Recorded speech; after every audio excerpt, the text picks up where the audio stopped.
Hello दोस्तों, स्वागत है आपका हमारे YouTube चैनल टेक एकेडमी में। मैं हूं शशिकांत राय और आज हम बात करने वाले हैं चरणीय शिक्षक बहाली के बारे में। क्योंकि जो है बहुत सारे शिक्षक अभ्यर्थियों को ये मन में भ्रम हो रहा है कि वो लोग जो है 15 अगस्त तक जो है नौकरी में जो है ज्वाइन कर जाएंगे।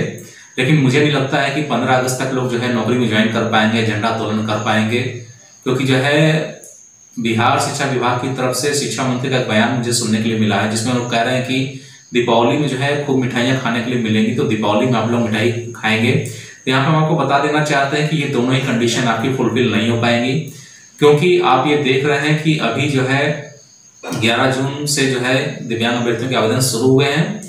25 जून तक जो है आवेदन चलेंगे और 25 जून के बाद जब आवेदन कंप्लीट हो जाएंगे तो उनकी एक औपबंधिक मेधा सूची बनेगी और जिसको बनाने में कम से कम 1 महीना से ज्यादा लगेगा। ऐसा इसलिए कह रहे हैं क्योंकि आप सभी लोग जानते हैं कि चाहे पंचायत की नियोजन इकाई समिति हो, चाहे ब्लॉक की नियोजन इकाई समिति हो, ठीक है, चाहे जिला की नियोजन इकाई समिति हो, सबको जो है भंग कर दिया गया है।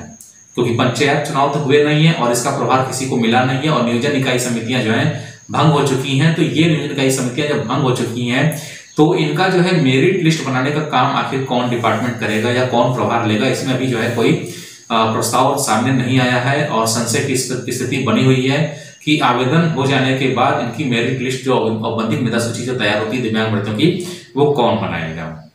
तो कम से कम इसको जो है 1-2 महीना तो लग जाएगा, यानी कि आप जून तो आपका पूरा चला जाएगा ये आवेदन लेने में। और उसके बाद जो है 1 महीना से ऊपर जो है लगेगा इनको औपबंधिक मेधा सूची बनाने में, क्योंकि वही पूरे जिला की बनेगी, 4-5 जिलों की तो बनानी नहीं है, ठीक है।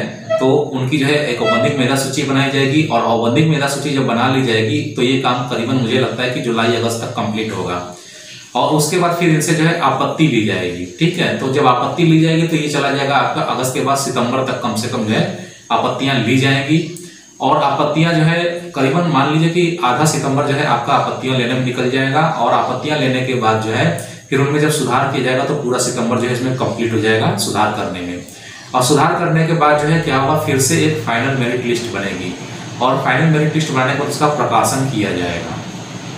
फिर जब फाइनल मेरिट लिस्ट बन जाएगी तो उसका प्रकाशन किया जाएगा। तो इसके साथ एक चीज ये भी यहाँ पे बता दे रहे हैं कि ये तभी हो पाएगा जब नियोजन इकाई समिति का गठन होगा या नियोजन इकाई कर्मचारियों की नियुक्ति की जाएगी इस काम को करने के लिए, जो कि अब तक की नहीं गई है। और आप सभी लोग जानते हैं कि 94,000 शिक्षक बहाली के जो बाकी अभ्यर्थियों की जो फाइनल मेरिट लिस्ट है वो भी ऐसे बहुत सारे जिले हैं जिनकी अभी फाइनल मेरिट लिस्ट तैयार ही नहीं है और वहां भी नियोजन इकाई समिति को जो है भंग कर दिया गया है। तो कहने का मतलब यह है कि ये सारा प्रोसीजर करीबन आप मान के चलिए कि अक्टूबर, नवंबर, दिसंबर या जनवरी भी इसमें लग सकता है। इससे पहले मुझे कोई संभावना नजर नहीं आती है कि ये बहाली कंप्लीट होगी और ये बहाली जो है कंप्लीट होगी जनवरी 2022 में, क्योंकि आपका 2021 जो है निकल चुका है। ये आप मैं बिल्कुल क्लियर एंड कर बता रहा हूँ कि ये बहाली आपकी जनवरी 2022 में ही शुरुआत होगी। काउंसलिंग शेड्यूल आपका अभी तक जारी नहीं किया गया है, ना बिहार शिक्षा विभाग जारी करेगा, क्योंकि अभी भी इस पर 2-3 केस जो है पेंडिंग है। उनको जो है फाइनल करने के बाद ही कोई जो है परिणाम सामने आएगा। और सबसे बड़ी चीज यहाँ है कि अभी पंचायत चुनाव होने भी बाकी हैं, तो पंचायत चुनाव कंप्लीट होने के बाद ही नियोजन इकाई समिति का गठन होगा। उसमें नियोजन इकाई के कर्मचारियों को नियुक्त किया जाएगा जो मेरिट लिस्ट पे काम करेंगे और मेरिट लिस्ट पे काम करने के बाद फाइनल मेरिट लिस्ट जब सारे जिलों की जारी हो जाएगी उसके बाद ही जाके काउंसलिंग शेड्यूल जो है जारी किया जाएगा।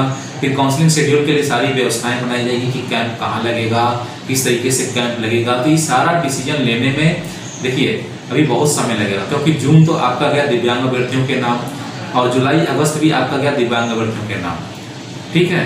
अब उसके बाद जब सारी चीजें जो है सारी प्रक्रिया विभागीय कार्रवाई जब पूरी की जाएंगी तो ये बिल्कुल मुझे लग रहा है कि जनवरी 2022 से पहले ये बहाली प्रक्रिया शुरू होएगी नहीं। क्योंकि बिहार शिक्षा मंत्री ने भी कह दिया है कि दिवाली में आप लोग को जो है खूब मिठाई खिलाई जाएगी और खूब जम के खाइएगा। तो ये मुझे समझ में नहीं आता है, क्योंकि जो है किसी भी ज्वाइनिंग करने के बाद बिहार शिक्षा विभाग में अभी तक जितने भी शिक्षक ज्वाइन किए हैं तो ज्वाइन करने के उनके 6 महीने बाद ही पेमेंट आता है। तो वो पेमेंट भी आपको इतनी जल्दी मिलना नहीं है कि आप तुरंत ज्वाइन करेंगे आपको पेमेंट मिलेगा, ऐसा नहीं है। कम से कम 6 महीने का जो है समय लिया जाएगा। डॉक्यूमेंट वेरिफिकेशन जब तक कंप्लीट नहीं जाएगा तब तक आपका पेमेंट आएगा नहीं और ये पेमेंट भी आपको जनवरी 2022 के बाद ही मिलेगा, वो भी उसमें काफी समय लगेगा, ठीक है। तो कहने का मतलब यही है कि आप अपने मन से 15 अगस्त को जो झंडा तोलन करने का जो विचार बना के रखे हैं उसको भी निकाल दीजिए, और दिवाली में जो मिठाइयाँ खाने का जो प्लान बना के रखे हैं उसको भी निकाल दीजिए, क्योंकि ये दोनों इच्छाएं आपकी पूर्ण नहीं होने वाली हैं। क्योंकि शिक्षा मंत्री के बयान में जो दिवाली दीपावली को लेकर जो बयान आया था जिसको मिठाई खाएगा, उसमें कहीं ना कहीं तंज नजर आता है, कहीं ना कहीं उसमें जो है हास्य व्यंग का जो है पुट नजर आता था। एक तरीके से जो है व्यंग बाण चलाए जा रहे थे कि दिवाली में आपको हम मिठाई खिला देंगे। तो ये सारा प्रोसीजर आप लोग भी समझते हैं और इस बात को अच्छे से आप जान रहे हैं कि ये चीज़ कंप्लीट नहीं हो सकती है, क्योंकि यहाँ नियोजन इकाई समिति भंग हो चुकी है, नियोजन इकाई के कर्मचारियों को हटा दिया गया है, बहुत सारे जिलों की फाइनल मेरिट लिस्ट तैयार नहीं है। दिव्यांग अभ्यर्थी कम से कम आपका सितंबर अक्टूबर तक का जो है पूरा समय ले लेंगे, उसके बाद ही कोई काम आगे शुरू होगा। तो जनवरी 2022 में ये बहाली शुरू होने की संभावना है, इससे पहले ये बहाली प्रक्रिया शुरू नहीं हो पाएगी। तो उम्मीद है कि सारा वीडियो आपको जो है समझ में आ गया होगा और आप अपने मन से झंडोत्तोलन का विचार निकाल दीजिए और दीपावली मनाने का विचार निकाल दीजिए। फिलहाल आप अगर खाली बैठे हैं तो कोई और काम करने की जो है सोच लीजिए, क्योंकि अभी लॉकडाउन खत्म है, हो सकता है जाड़े में फिर से लॉकडाउन हो गया, फिर आप बेरोजगार बन के बैठे रह जाए। ठीक है, तो जल्दी मिलते हैं अपने नए वीडियो के साथ में, तब तक के लिए इजाजत दीजिए, धन्यवाद।